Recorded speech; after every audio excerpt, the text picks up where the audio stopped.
우리 함께 기도하겠습니다. 하나님 아버지, 오늘도 주님께서 주시는 참된 안식을 누리는 주말이 되기를 원합니다. 우리 한 사람 한 사람이 한 주를 축복해 주셨고 한 주간의 삶을 지켜봐 주셨던 아버지, 오늘 주님 안에서 안식하며 또 우리 마음에 주님의 날을 준비하는 거룩한 삶을 허락하여 주시옵소서. 예수님의 이름으로 기도합니다. 아멘. 찬송가 545장 찬양하시겠습니다. 545장.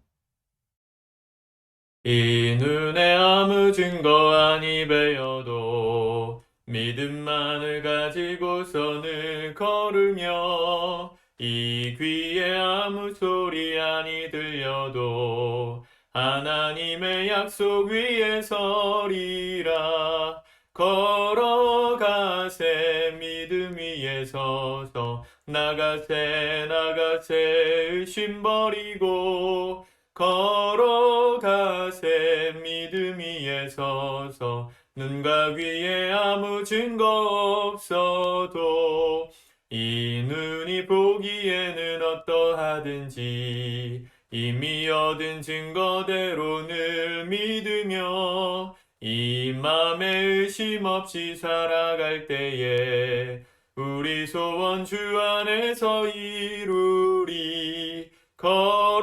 걸어가세 믿음 위에 서서 나가세 의심 버리고 걸어가세 믿음 위에 서서 눈과 귀에 아무 증거 없어도 주님의 거룩함을 두고 맹세한 주 하나님 아버지는 참 미쁘다. 그 귀한 모든 약속 믿는 자에게 능치 못할 무슨 일이 있을까. 걸어가세 믿음 위에 서서 나가세 의심 버리고 걸어가세 믿음 위에 서서 눈과 귀에 아무 증거 없어도. 아멘.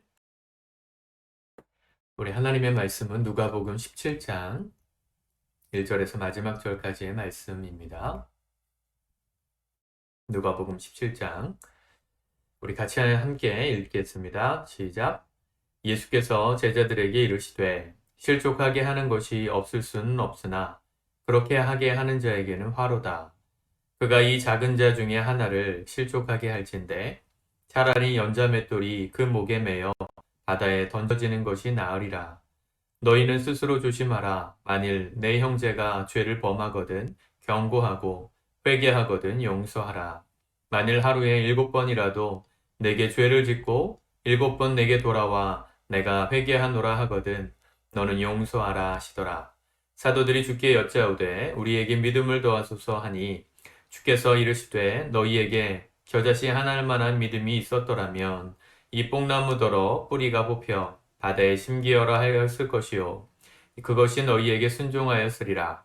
너희 중 누구에게 밭을 갈거나 양을 치거나 하는 종이 있어 밭에서 돌아오면 그들어 곧 와 앉아서 먹으라 말할 자가 있느냐? 도리어 그들어 내 먹을 것을 준비하고 띠를 띠고 내가 먹고 마시는 동안에 수종 들고 너는 그 후에 먹고 마시라 하지 않겠느냐?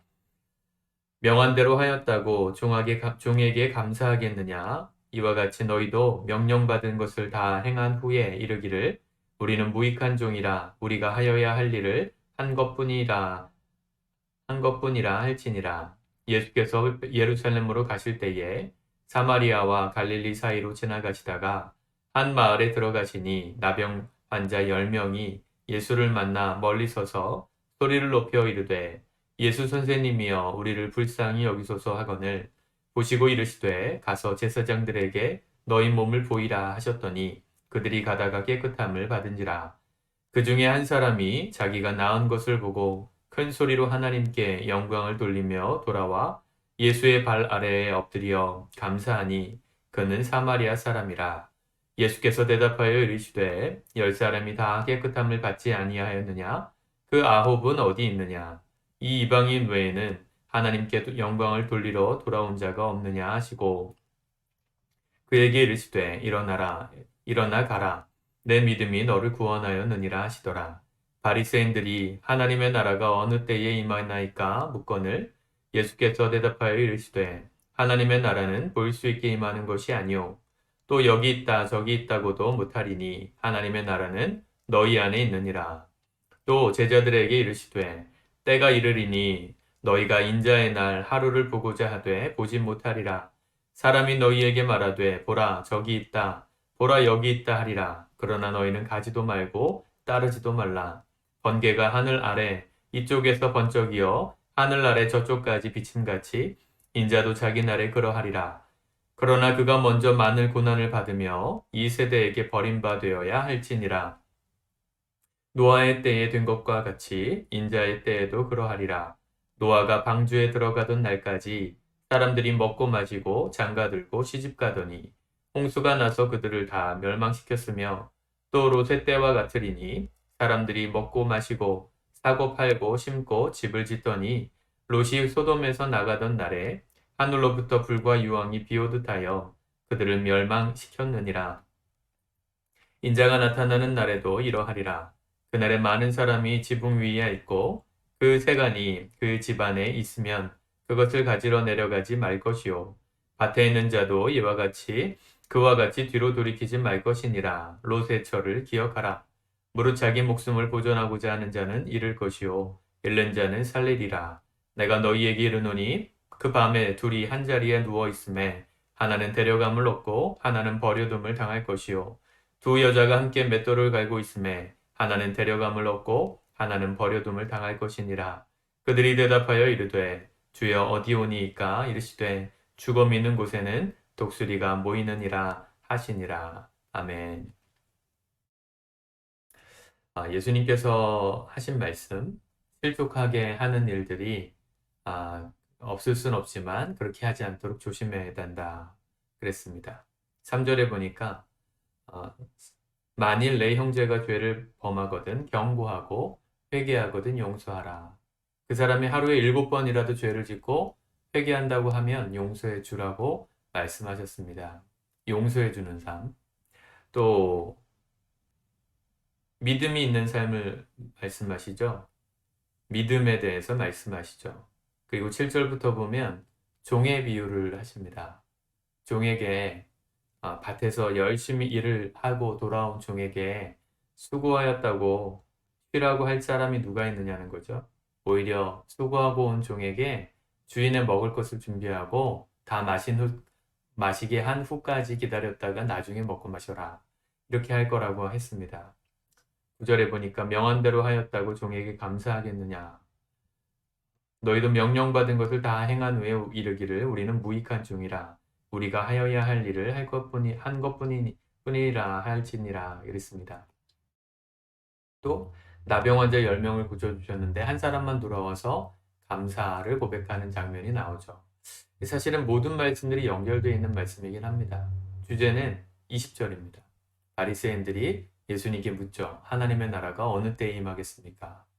주님의 나라가 임하는 것들, 다시 말하지만 예수님의 포커스는 하나님의 나라의 도래입니다.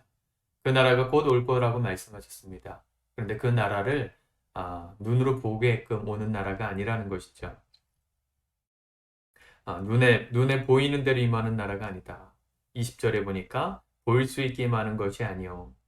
하나님의 나라는 너희 안에 있느니라. 이 말씀을 이해해야 앞에 나온 말씀들이 이해가 됩니다. 하나님의 나라는 우리의 일상과 상관없이 갑자기 어느 날 번개가 치듯이 하늘이 갈라지고 예수님 오시는 게 아닙니다. 예수님께서 오시는 그 하나님 나라의 임함은 먼저 우리 안에서 임하신다고 말씀하셨습니다. 하나님의 나라가 우리 안에 임하면 어떤 일이 벌어질까요? 우리 안에 하나님의 나라가 임하면 용서가 가능해집니다. 하나님의 나라는 뭘 상징하는 겁니까? 완전한 자유죠. 죄로부터의 자유, 또 우리의 이기적인 마음들로부터의 자유, 내가 주인이 아니라 온전한 주인 되신 하나님이 우리를 완벽하게 통치하시는 그 영원한 삶, 그 행복, 그 기쁨을 누리는 나라, 이게 바로 하나님 나라입니다. 주님 우리에게 약속하신 나라요.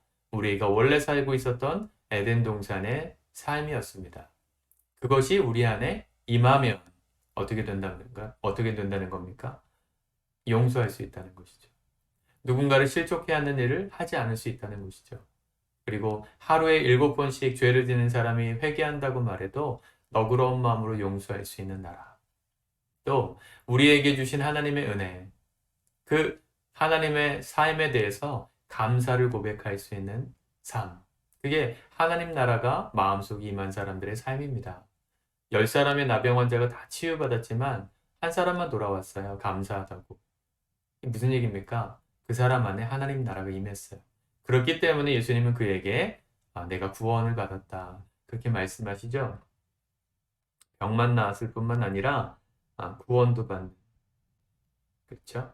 19절에 보니까 내 믿음이 너를 구원하였다. 하나님의 나라의 시민이 되었다. 이런 말입니다.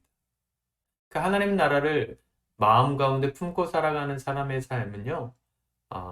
이 베드로 후서에서 우리가 보았던 것처럼 노아의 때처럼 또 소돔과 고모라의 때처럼 사람들은 하나님의 나라와 자신들의 일상이 분리됐다고 생각하면서 그 나라에 올 것을 준비하지 않았습니다. 그 결과 어떻게 됐습니까? 심판받고 하나님의 나라가 정말로 이 땅에 도래하는 그날, 심판이 임하는 날까지 자신들의 일상을 살고 있었죠. 장가들고 또 먹고 마시고 시집가고. 무슨 얘기입니까? 하나님의 나라가 그들과 별개의 삶이라고 생각했던 사람들은 그 나라를 준비하지 않고 살았어요. 살던 대로 살았다는 것이죠. 먹고 마시고 사고 팔고 집을 지었다. 롯의 때는 그랬다고 그랬잖아요. 여러분, 이 모든 말씀이 하나님의 나라를 마음 가운데 품고 사는 사람과 그렇지 않은 사람의 삶의 극명한 차이를 보여주는 겁니다. 시대가 이 롯의 때와처럼 노아의 때처럼 일상을 사는 것이 중요하다 여겨지는 시대입니다. 중요하지 않다는 얘기가 아닙니다. 근데 그 일상이 곧 하나님 나라의 연장선이라는 것을 기억하며 사셔야 합니다. 그걸 기억하고 사는 사람이 우리의 일상 가운데 감사와 용서와 하나님께서 주신 은혜들에 반응할 수 있는 삶이 시작되는 것이죠. 또 하나님의 나라를 준비하며 살아가는 삶에는 이 종의 마음, 종으로서의 마음이 있습니다. 이 나라가 임할 때까지 우리가 그렇게 용서하며 살든 감사하면서 살아가든 그렇게 했다고 주님께 칭찬받을 게 뭐가 있냐고 말씀하신 거예요. 종에게 명령한 대로 행했다고 종에게 감사할 주인이 누가 있냐고 하시는 말씀이 바로 그런 의미입니다. 인간적으로 봤을 땐 굉장히 서운하죠. 우리가 주를 위해서 열심히 일을 했는데 주인은 오히려 이기적으로 부려먹는 것처럼 보이는 말씀 같아 보이지만 하나님의 나라가 마음에 임한 사람의 삶은 이런 삶이 될 수 있다는 것입니다. 우리가 주를 위하여 이 땅이 추구하는 부귀영화, 세상적인 성공, 이거 우리가 우선순위를 두지 않고 살아갈지라도 그러면서 당하는 고난이 있을지라도 그것 때문에 우리가 하나님 앞에 서운할 게 없다는 것이죠. 왜요? 우리로 하여금 명령한 삶이니까. 그 나라가 오면 완벽하게 회복될 나라를 우리는 준비하며 살고 있으니까. 여러분들에게 하나님의 나라가 실제가 되시기 바랍니다. 하나님의 나라, 주님의 통치가 여러분들 안에 일어나셔야 합니다. 예수님께서 우리의 감정을, 우리의 의지를, 우리의 생각을 통치하시도록 주권을 내어드려야 합니다. 그게 불행한 삶일까요? 그렇지 않아요. 오히려 내 관계들이 돈독해지는 삶이요. 실족치 않게 만드는 삶이요. 여러분, 이게 실족하게 만드는 일이 없을 수 없지만 그렇게 하지 않도록 주의하라 하셨잖아요. 우리 삶이 얼마나 그런 일이 많습니까? 우리의 작은 말 한마디. 나를 위해서 행동하는 그 작은 이기적인 행동 한 가지가 우리 주변의 사람들 마음을 실족해 하고 무너뜨리고 있지 않습니까? 남편의 마음을 무너뜨리고, 아내의 마음을 무너뜨리고, 부모의 마음을, 자녀의 마음을 무너뜨리고 있지 않았습니까?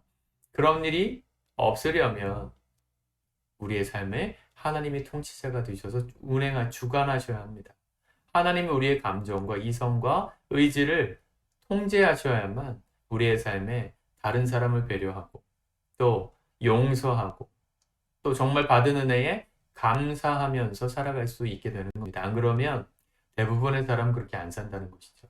하나님의 나라를 모르는 사람들은 감사하지도 않고 용서하기 어렵고 실족해 하는 일이 밥 먹듯이 일어난다는 말씀입니다. 여러분 오늘 깨어서 우리가 살아갔으면 좋겠습니다. 마지막 시대를 분별하는 것은 우리 각자의 몫입니다. 남들 다 똑같이 산다고 똑같이 사는 게 아닙니다. 우리는 하나님을 모르는 사람과 하나님이 모르는 사람들이 살아가는 삶의 방식을 답습할 수 없습니다. 그들이 모르는 진리를 알기 때문입니다.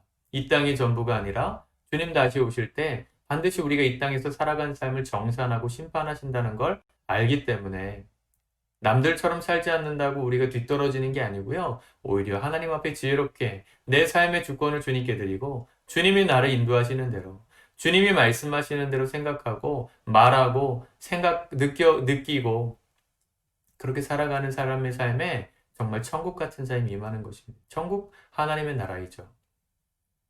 오늘 주말입니다. 가족들과 함께하는 시간들이 있을 겁니다.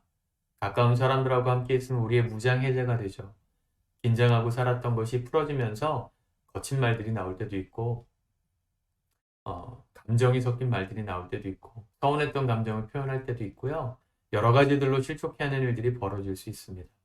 한 사람이라도 가족 안에 한 사람이라도 하나님 나라가 임한 사람이 있다면 그 사람으로 인해서 용서가 일어나고 인정이 일어나고 또 감사가 일어남으로 화해케 되는 역사가 일어날 것입니다. 여러분들이 그런 축복의 통로로 쓰임 받으실 수 있기를 주님의 이름으로 축복합니다. 기도하겠습니다. 하나님, 우리가 살아가는 오늘 하루의 삶이 주님 나라를 준비하는 삶이 되게 도와주옵소서.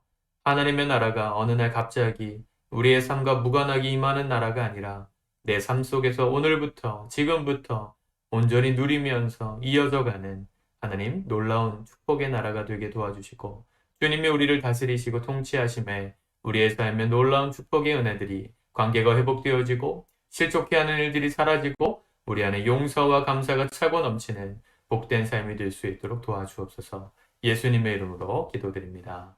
아멘.